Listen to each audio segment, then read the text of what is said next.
Assalamualaikum warahmatullahi wabarakatuh. Perkenalkan, nama saya Indriati dari Universitas Tomo dengan jurusan Sistem Informasi, Program Studi Ilmu Komputer. Pada kesempatan kali ini, saya akan menjelaskan tentang ragam bahasa dalam berbahasa Indonesia. Bahasa merupakan bagian dari keanekaragaman budaya. Bahasa dimiliki oleh setiap suku bangsa. Bahasa bersifat humanis dan menjadi pandangan tersebut dapat diselaraskan dengan teori ragam bahasa yang dikemukakan oleh pakar-pakar sosiolinguistik. Ragam bahasa atau istilah lain yang digunakan oleh pakar sosiolinguistik ialah versi bahasa. Vinozia menjelaskan bahwa ragam bahasa merupakan variasi bahasa yang terjadi akibat penggunaan bahasa. Hal senada juga dikemukakan Krida Laksana, ragam bahasa merupakan variasi bahasa berdasarkan pemakaiannya. Penggunaan bahasa berbeda-beda menurut topik yang sedang dibicarakan, menurut hubungan penuturnya, lawan tuturnya, dan segala hal termasuk orang yang dibicarakan. Begitu juga dengan menurut medium pembicaraan. Semua hal itu berbeda satu sama lain dari manusia. Setiap manusia membutuhkan bahasa untuk setiap kegiatan. Oleh karena itu, secara otomatis telah terjadi keanekaragaman bahasa yang terjadi dalam lingkungan masyarakat. Ragam bahasa berdasarkan keformalan dapat dilihat dari 5 bagian, yaitu terbagi menjadi 5. Pertama, ragam baku, yang kedua ragam resmi atau formal, yang ketiga usaha konstulatif, yang keempat santai, yang kelima akrab atau intimate. Nah, yang pertama yaitu ada ragam baku. Ragam baku adalah ragam yang dilembagakan dan diakui oleh sebagian besar warga masyarakat pemakaiannya sebagai bahasa resmi dan sebagai kerangka rujukan normal bahasa dalam penggunaannya. Cara paling mudah mengetahui kosakata masuk ke dalam ragam baku yaitu dengan dalam Kamus Besar Bahasa Indonesia. Pemakaian ragam baku dapat diamati pada saat dosen memberikan perkuliahan, hakim memutuskan suatu perkara, khatib memberikan pesan-pesan keagamaan, dan sejenisnya. Yang kedua yaitu ragam formal. Merupakan ragam bahasa yang digunakan dalam situasi formal. Contohnya dari ragam resmi atau formal dapat diperhatikan pada buku-buku pelajaran, surat menyurat, rapat kedinasan, dan sejenisnya. Ragam formal dan ragam baku bentuknya hampir sama. Bedanya, kalau ragam baku bersifat tetap, sedangkan ragam formal bersifat situasional, yaitu situasi formal apa saja. Yang ketiga yaitu ragam usaha. Ragam ini yaitu pembicaraan yang dilakukan secara mendadak, pemakaian bahasa syarat, pemikiran yang mendalam. Ragam bahasa ini digunakan untuk bertujuan konsultasi. Pemakaian ragam jenis ini berbeda dengan yang lainnya. Tidak begitu santai, juga tidak begitu formal.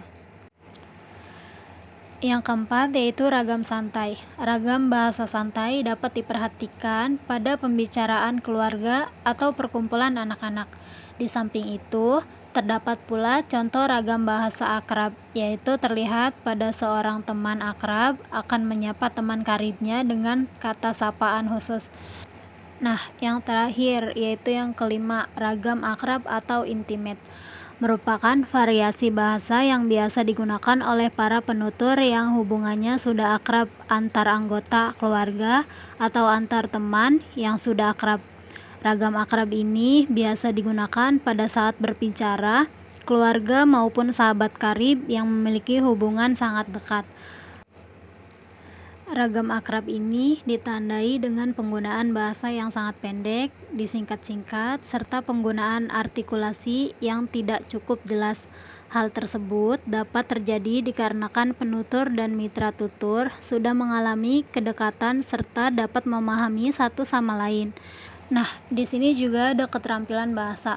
Fungsi bahasa Indonesia diajarkan di perguruan tinggi untuk memenuhi 3 aspek utama, yaitu meningkatkan pengetahuan bahasa dan berbahasa, meningkatkan keterampilan berbahasa, dan membangun sikap sopan berbahasa. Keterampilan berbahasa merupakan kepiawaian pengguna bahasa dalam menggunakan bahasanya. Setiap orang memiliki kemampuan yang berbeda-beda dalam penggunaan bahasa. Perbedaan kemampuan tersebut lebih dilatar belakangi oleh intensitas penggunaan bahasanya. Orang yang sering membaca tentu akan memiliki perbedaan kosakata yang lebih banyak daripada mereka yang jarang membaca. Orang yang banyak menulis pasti diawali dari banyak membaca. Keterampilan bahasa dibagi menjadi 4. Yang pertama yaitu keterampilan menyimak. Hal ini karena keterampilan menyimak bersifat menerima informasi. Menyimak memiliki 2 makna. Pertama, menyimak dalam komunikasi lisan bisa diartikan sebagai kegiatan untuk mendengarkan atau memperhatikan baik-baik apa yang diucapkan oleh orang lain. Yang kedua yaitu menyimak dalam komunikasi tulis bisa diartikan sebagai kegiatan untuk meninjau, memeriksa, dan mempelajari dengan teliti. Menyimak dalam makna pertama merupakan menyimak dalam komunikasi lisan. Menyimak dalam komunikasi lisan memerlukan indera pendengaran dan penglihatan. Seseorang yang menyimak harus memperhatikan dengan teliti yang diinformasikan oleh lawan tutur. Untuk menunjang kelengkapan informasi, penyimak juga memperlihatkan mimik wajah dan gerak tubuh lawan tutur. Mimik wajah dengan gerak tubuh sangat mempengaruhi makna informasi yang diucapkan. Yang kedua yaitu keterampilan berbicara, merupakan kegiatan penyampaian informasi melalui lisan. Keterampilan berbicara merupakan keterampilan seseorang dalam menyampaikan informasi melalui lisan. Semua orang bisa berbicara, namun tidak semua orang terampil berbicara. Keterampilan berbicara masuk dalam aspek produktif. Hal ini karena berbicara menghasilkan informasi untuk lawan tutur. Agar dapat berbicara, seseorang harus menyimpulkan informasi terlebih dahulu, baik melalui nyimak ataupun membaca. Keterampilan berbicara dapat dilatih. Seseorang harus sering berbicara dengan banyak orang. Rasa kesulitan berbicara di depan publik biasanya karena beberapa hal seperti tidak terbiasa, kurang menguasai materi, dan kurang percaya diri. Tidak terbiasa berbicara di depan publik bisa dilatih dengan sering berbicara di depan publik. Tidak menguasai materi bisa dilatih dengan banyak membaca dan menyimak, sedangkan kurang percaya diri dapat dilatih dengan memperbanyak pengalaman dan ilmu pengetahuan. Nah, yang ketiga yaitu keterampilan membaca, merupakan kegiatan memahami informasi yang disampaikan melalui tulisan. Membaca membutuhkan keterampilan agar kegiatan membaca tersebut menjadi produktif. Membaca termasuk ke dalam aspek reseptif. Membaca bukan hanya untuk mengeja tulisan saja. Membaca dituntut untuk memahami isi informasi yang disampaikan dalam tulisan. Membaca dibagi menjadi beberapa jenis, seperti membaca kritis, membaca cepat, membaca efektif, dan membaca untuk mengisi waktu luang. Membaca menjadi sebuah kebutuhan setiap orang. Sumber bacaan bisa berupa buku, majalah, surat kabar, media sosial, dan lain sebagainya. Semakin banyak membaca akan meningkatkan informasi yang didapat. Keterampilan membaca dapat dilatih dengan sering membaca. Menjadikan membaca sebagai kebutuhan merupakan modal awal untuk melahirkan hobi membaca. Nah, yang terakhir yaitu keterampilan menulis, merupakan kegiatan penyampaian informasi melalui tulisan. Menulis membutuhkan keterampilan yang harus dilatih. Seseorang akan mahir menulis apabila tahu apa yang ingin ditulisnya. Untuk itu, ia harus banyak membaca dan menyimak. Menulis termasuk ke dalam aspek produktif. Menulis memiliki arti yang berbeda dengan mencatat. Mencatat merupakan merekam informasi, sedangkan menulis itu berbagai informasi. Penulis harus memperhatikan perasaan pembaca. Hendaknya penulis tidak menyulitkan pembaca dalam memahami informasi yang disampaikan penulis.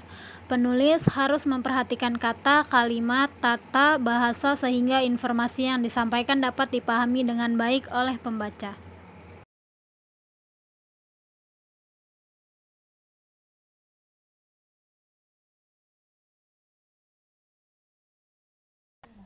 Baik, demikian penjelasan yang saya berikan. Kurang dan lebihnya mohon maaf. Wassalamualaikum warahmatullahi wabarakatuh.